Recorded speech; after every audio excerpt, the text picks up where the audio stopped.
Assalamualaikum warahmatullahi wabarakatuh. Sahabat beriman pecinta sejarah. Kajian video kita kali ini mengenal tentang seorang sosok ulama harismatik Nusantara yang dikenal cukup sesepuh. Sebelum kajian kita lebih jauh, apabila video kami menarik dan bermanfaat, jangan lupa like, subscribe, komentar dan bagikan, agar seluruh masyarakat Indonesia mengetahui tentang sejarah tanah airnya sendiri. Al-Alim, Al-Alamah, Al-Arif Billah, Al-Bahrul, Al-Walikut, As-Syaikh Maulana Muhammad Zaini bin Abdul Ghani atau yang lebih dikenal dengan sebutan Guru Sekumpul. Beliau adalah sosok harismatik dan dikagumi banyak orang. Beliau sosok waliullah asal Kalimantan yang menyatukan syariat, tarekat, dan hakikat dalam dirinya. Abah Guru Sekumpul lahir pada tanggal 11 Februari tahun 1942 Masehi atau bertepatan pada tanggal 27 Muharram 1361 Hijriah di Desa Tunggul Irang Seberang, Kecamatan Martapura, Kabupaten Banjar. Beliau merupakan anak pertama dari Kiai Haji Abdul Ghani bin Haji Abdul Manaf dan ibundanya bernama Hajah Masliyah binti Hajah Mulia. Banyak orang mengira Sekumpul adalah nama pondok pesantren, padahal tidak demikian. Awalnya, di sekitar hutan Karamunting tersohor dengan nama Sungai Kacang. Namun, ketika pengajian hijrah, Kiai Haji Muhammad Zaini bin Abdul Ghani memperkenalkan nama Sekumpul. Benar adanya, pada tahun 1970-an di kawasan tersebut ada yang menjuluki Sekumpul. Sampai ketika guru pindah, terminologi Sekumpul mulai dikenal khalayak. Nah, perubahan tersohornya nama tersebut menjadi awal sejarah sapaan ulama yang dikenal harismatik tersebut, Abah Guru Sekumpul. Sejak kecil, Abah Guru Sekumpul sudah dididik untuk mencintai ilmu pengetahuan serta ditanamkan rasa senang dan cinta kepada ulama. Beliau dididik dengan kedisiplinan, pendidikan tauhid, akhlak dan tajwid Al-Quran oleh ayah dan neneknya yang bernama Salbiah. Sehingga dapat dikatakan bahwa guru pertama Abah Guru Sekumpul adalah ayah dan neneknya. Sejak kecil, beliau sudah menunjukkan kelebihan-kelebihan yang luar biasa. Pada umur 7 tahun, sudah hafal Al-Quran, dilanjutkan hafal kitab tafsir Al-Jalalain di umur 9 tahun.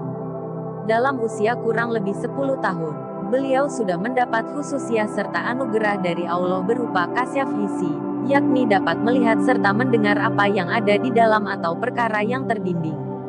Ketika usia beliau 9 tahun, tepat malam Jumat bermimpi melihat sebuah kapal besar turun dari langit. Di depan pintu kapal berdiri seorang penjaga dengan jubah putih dan di gaun pintu masuk kapal tertulis, Sapina Al-Aulia. Beliau ingin masuk, tetapi dihalau oleh penjaga hingga tersungkur. Dia pun terbangun. Pada malam Jumat berikutnya, ia kembali bermimpi hal yang sama. Terulang lagi pada malam Jumat ketiga, beliau kembali bermimpi hal yang sama. Tapi kali ini beliau dipersilahkan masuk dan disambut seorang syekh. Ketika sudah masuk ia melihat masih banyak kursi yang kosong. Adapun ketika beliau merantau ke Jawa untuk mencari ilmu, tidak disangka syekh yang pertama kali menyambutnya dan menjadi guru adalah orang yang menyambutnya dalam mimpi tersebut. Sejak masa kecil Guru Sekumpul memiliki keistimewaan yakni tak pernah mengalami mimpi basah atau ihtilam. Pada masa remajanya, Guru Sekumpul menghabiskan waktu menimba ilmu hingga ke pesantren Datu Kalampian Bangil, Jawa Timur. Selain itu berguru kepada Syekh Falah di Bogor. Ia juga mendalami syariat dan tarekat kepada Syekh Muhammad Yasin Padang di Mekah, Syekh Hasan Masisyat, Syekh Ismail Yamani, Syekh Abdul Qadir Albar, Syekh Said Muhammad Amin Qutbi, Al-Alamah Syekh Ali Junaidi Berau bin Syekh Jamaluddin bin Syekh Muhammad Arsyad. Atas petunjuk Syekh Ali Junaidi, beliau kemudian belajar kepada Syekh Fadil Muhammad, Guru Gadung. Kepada Guru Gadung ini Abah Guru Sekumpul belajar tentang ajaran Nur Muhammad. Beliau juga mendapat ijazah Maulid Simtut Durar dari sahabat karibnya yaitu Habib Anis bin Habib Alwi bin Habib Ali Al-Habsyi dari Solo, Jawa Tengah. Ia sempat mengajar di pesantren Darussalam Martapura selama 5 tahun. Kemudian membuka pengajian di rumahnya sendiri pada 1970-an. didampingi kiai terkenal yakni Guru Salman Bujang, Salman Mulia. Pada tahun 1988 pindah ke kampung Sekumpul, membuka kompleks perumahan Ar-Raudah atau Dalam Regol. Sejak itulah kewibawaan dan harismanya memancar luas dan banyak tamu berdatangan, bahkan dari Malaysia, Singapura dan Brunei. Sebagian datang untuk berguru, sebagian mencari berkahnya, dan sebagian ingin berbaiat tarekat Samaniyah, dan juga beberapa tokoh nasional juga pernah mengunjungi Guru Sekumpul. Sejak kecil, Guru Sekumpul sudah memperlihatkan sifat mulia, penyabar, ridha, pemurah, dan kasih sayang terhadap siapa saja. Kasih sayang yang ditanamkan ayahnya telah membuatnya berhati lembut, penyayang dan pemurah kepada semua orang. Sebagai ulama, Abah Guru Sekumpul dikenal sebagai orang yang lembut, kasih sayang, sabar, dermawan dan tekun. Apapun yang terjadi terhadap dirinya, beliau tak pernah mengeluh. Bahkan pernah beliau dipukuli oleh orang-orang yang dengki kepadanya, namun beliau tidak mengeluh atau menaruh dendam sama sekali. Beliau juga mengajarkan agar orang senantiasa mencintai dan hormat kepada ulama yang baik dan saleh. Tak heran apabila saat pengajian, tidak kurang dari 3.000 orang datang ke pengajiannya dan selalu diberi jamuan makan. Kedermawanan Guru Sekumpul ini tampak bukan hanya kepada lingkungan sekitar, tetapi juga ke setiap tempat yang disinggahinya. Salah satu pesannya adalah jangan bakil karena itu adalah sifat tercela. Salah satu keunikannya dalam berdakwah adalah perhatiannya kepada kesehatan umat. Pada waktu tertentu beliau mendatangkan dokter spesialis jantung, ginjal, paru, mata, dan sebagainya, untuk memberikan penyuluhan kesehatan sebelum pengajian dimulai. Beberapa kisah karomahnya diantaranya saat masih di kampung keraton, Guru Sekumpul biasanya duduk dengan beberapa orang sambil bercerita tentang orang-orang terdahulu untuk mengambil pelajaran dari kisah itu. Suatu saat beliau bercerita tentang buah rambutan, yang saat itu belum musimnya.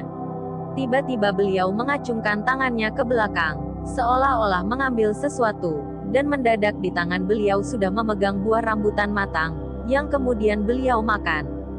Beliau juga bisa memperbanyak makanan. Ketika beliau makan, tiba-tiba makanan di piring itu penuh lagi, seakan-akan tak dimakan olehnya. Kisah lain, suatu ketika terjadi musim kemarau panjang, dan sumur-sumur mengering. Masyarakat pun meminta Guru Sekumpul agar berdoa meminta hujan. Beliau lalu mendekati sebatang pohon pisang, menggoyang-goyangkan pohon itu dan tak lama kemudian hujan pun turun. Beliau juga dikenal bisa menyembuhkan banyak orang dengan kekuatan spiritualnya. Adapun sebagian karomah Abah Guru Sekumpul diambil dari manakib risalah riwayat Kiai Haji Muhammad Zaini bin Abdul Ghani Al-Banjari yang disusun Guru Haji Muhammad Hudari.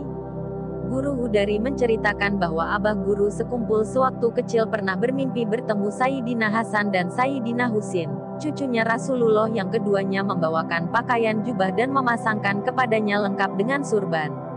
Kemudian keduanya memberikan nama Zainal Abidin. Setelah bangun, beliau menceritakan mimpi itu kepada ayahnya. Kemudian ayahnya mengganti nama beliau yang dulunya Kusyairi menjadi Muhammad Zaini. Kisah lain, suatu hari Abah Guru Sekumpul berburu. Ketika sampai di padang karang ia mendengar suara zikir. Spontan ia pun berjalan naik ke kampung karang tengah mencari asal suara itu. Ternyata zikir itu berasal dari makam Tuan Guru Haji Abdullah Khotib. Beliau langsung berziarah, dan setiap tengah malam bulan terang Guru Sekumpul selalu melakukan ziarah ke makam itu. Di akhir hayat Guru Sekumpul sebelum meninggal dunia, sempat dirawat di rumah sakit Mount Elizabeth, Singapura, selama 10 hari. Namun, pada Selasa malam beliau pulang dan tiba di Banjarmasin.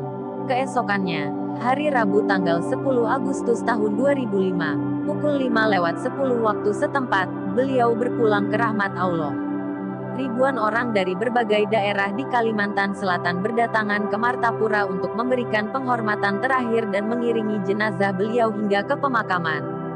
Guru Sekumpul merupakan keturunan ke-8 dari ulama besar Banjar, Maulana Syekh Muhammad Arsyad bin Abdullah Al-Banjari. Semasa hidupnya, Guru Sekumpul pernah berpesan tentang karomah. Dia mengatakan, jangan pernah berpikir atau berniat untuk mendapatkan karamah dengan melakukan ibadah atau berwirid. Sebab karomah yang paling mulia dan tinggi nilainya adalah istiqomah di jalan Allah. Kalau ada orang mengaku sendiri punya karomah tapi salatnya tidak karuan, maka itu bukan karomah. Meski memiliki karomah, ia selalu berpesan agar jangan tertipu dengan segala keanehan dan keunikan. Ketawaduan dan kesederhanaannya telah membuatnya mencapai makam yang tinggi. Adapun beberapa kitab yang pernah ditulisnya antara lain Syarhit Tawassul As-Samaniyah dan Nubzatun fi Manaqib Al-Imam Al-Masyhur bil Ustadz Al-Alamahu Risalah Mubarakah. Manaqib As-Syaikh As-Sayyid Muhammad bin Abdul Karim Al-Qadiri Al-Hasani As-Saman Al-Madani. Risalah Nuraniyah fi Muhammad bin Ali Ba'alawi. Syekh Muhammad Zaini atau Abah Guru Sekumpul memiliki dua orang putra, yaitu Muhammad Amin Badali dan Ahmad Hafi Badali. Hanya sekian sejarah singkat beliau. Apabila ada kesalahan mohon maaf yang sebesar-besarnya. Dan apabila ada sahabat yang lebih mengetahui tentang sejarah beliau, mohon ditulis di kolom komentar.